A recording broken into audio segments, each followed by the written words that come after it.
Today, we have an interesting story about Betty and Barney Hill, the people who started this whole alien encounter thing. They're really the ones who popularized it in America, so that it's what we know today. Um, Before we get into that though, I'd like to thank you guys for all the views. Last video, we got 20 views, which is a new high for me, and we got one more subscriber, so thank you very much. I'd like to remind you to please hit the subscribe button and the like button. They're both for free and they both help out. All right, let's get into it. So September 1961, Betty and Barney, a couple, decided to go on a spontaneous road trip. And on this road trip, they really didn't plan anything, you know. Betty was in child welfare and Barney was a night shift post office guy. And he finished work unexpectedly. And so they went on this road trip through New Hampshire, and they were so unprepared. They barely brought any clothes, and they only brought $70, and they said, you know, we'll just figure it out on the way there, which they did. But on the way back, you know, so the trip had been going normally, but on the way back, on one of, the night before they were making their last stretch home, there was this storm coming in. And if they didn't, you know, drive ahead of the storm, they'd be trapped for quite a while, and they both had work, so it wouldn't work out. So at 3 a.m. on this one day, Betty and Barney wake up really early, 3 a.m., to start this road trip so that they can beat the storm. Because they didn't want to drive in bad weather, and they figured that if they left earlier, it'd be good anyway because then they're home earlier. And on the way home, they saw this strange light that was glowing. It was almost like a moon, they said, but not really. It was strange because it moved erratically and it seemed to move with the car. And, you know, Barney's a World War II vet and he doesn't know what this is. So he assumes, you know what, it's probably a satellite. But then this glowing object seems to be following them. So their curiosity sort of picks up, and they had a pair of binoculars. So they looked at this thing, and they see that it's like a flying object. So they're thinking, okay, it might be a plane, it might be something like that. But at this point, Barney's really starting to worry, and he's driving faster and faster and faster. And he's doing strange movements, he's zigzagging to see if this thing is really following them. And every time they thought they had lost it, it popped back around the corner, and there it is.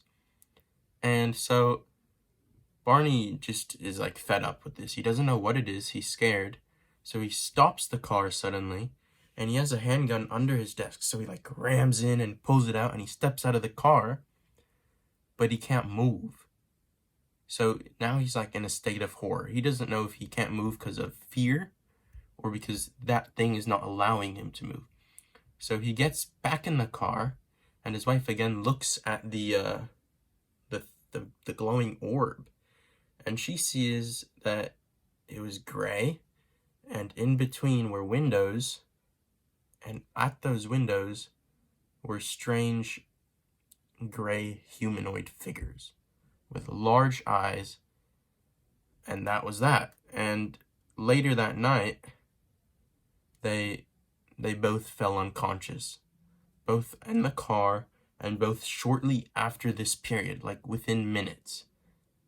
And when they woke up again and regained consciousness, they realized that they were 2 hours closer to home, but neither one could remember it. They didn't know how they got where they were, and they didn't understand what had just happened.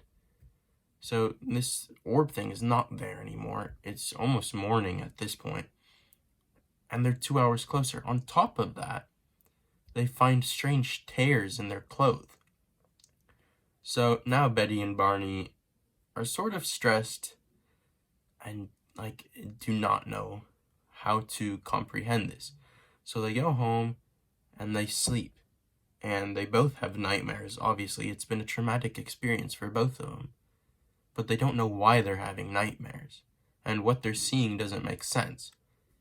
And so over the next few months, they develop sleep problems because every single night they're getting the same problems over and over and over again. They can't sleep. They have these dreams of strange creatures around them, and when they would talk together, they found that their dreams were the same. So then they eventually were like, what if this was an experience we had on that night? So then they go to a world-famous neurologist by the name of Simon, who specialized in hypnosis. And Simon went through a series of techniques. I'm not sure what, I couldn't find them online. But he went through a series of techniques that would help people remember traumatic experiences to get over them. And over and over again, he'd discover that both Barney and Betty experienced traumatic things. And so the story was, once they remembered, similarly to Travis Scott, that after the shock went down and they started realizing what was going on, they realized that they were in a room, a strange room with a dome surface, so it looked all uniform. There wasn't any cracks, any edges, nothing. It was also metallic, and they said these gray creatures were poking and prodding them, and that one captain-like figure stood in the back watching them the whole time. Now, Betty went on record saying that she talked to this captain, a gray figure, big eyes, and the captain talked back in English. Now, Betty said that she would ask the captain, "Where are we? Why did you bring us here?" And the captain, in a strange, funny accent, would say, "Why would I tell you if you don't know where we are?" And she said it was strange being around them because they wouldn't interact much.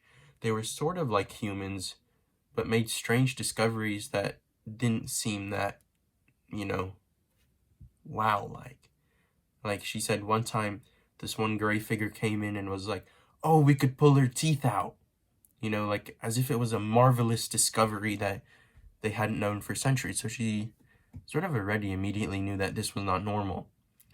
Now, after she goes live with this story, her and Barney, she is like covered worldwide media. There's stories about her. You can even find them today on the History Channel. They're everywhere because this story went large. Even the Boston News covered them. And people turn this alien gray thing into a green alien for aesthetic looks because gray wouldn't look as good as paper. And that's sort of how we came to what we think of aliens. We think of them green, big heads, big eyes. But in reality, Barney and Betty both vouched saying it was a gray creature. Now, Barney and Betty, as usual with all these stories, Travis Walton, Bob Lazar, they all received serious flack for sharing these stories, and they wholeheartedly believed them. And many people saw them as nut jobs or crazy people, but the few people who were a bit open-minded were like, well, why would a guy, more specifically Barney, with an IQ of over 140, so he's extremely smart, jeopardize his whole life, his whole career, for an alien story? And so people just didn't know what to think of it, and the neurologist reports came back from Simon, and it was seen as indecisive because Betty kept changing her story. So then it essentially lost all credibility because if you look at court cases, modern court cases, if the story's not consistent, then it's not been real. That's why there's a difference with Travis Walton and Bob Lazar. It's because they've got stories that haven't changed in years. Betty's story changed every single time. There are new details, things that she said happened and then went back on them. She'd say like, "Oh, it didn't happen." So a lot of people started to believe it was more like a fairy tale, a hoax. And they believed this because at that time period, they were an interracial couple, one African-American male and a white female, and they believed it was their way of saying to get over racism and like make the world a better place. And I think it was supposed to be that a combination of Africans and white people make this gray figure because black and white make gray. And so the common conception of this was it was just a fairy tale, like one of those old adages that help you be a better person. And so this alien story was completely disregarded due to that. And they did lose a lot of their fame, but they were seriously ridiculed.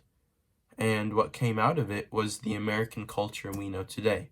There are so many films, so many movies now based off of Betty and Barney's experience, or supposed experience, I should say, that really show you how alien culture today was created. All right, that's going to do it for today, guys. I hope you liked the story. Tell me what you think in the comments. Was Betty and Barney's story true? Was there anything that you think could have made them invalid or valid? I'd like to know your thoughts in the comments below. Please don't forget to subscribe and click the like button. It's free and it really helps me out. Thank you.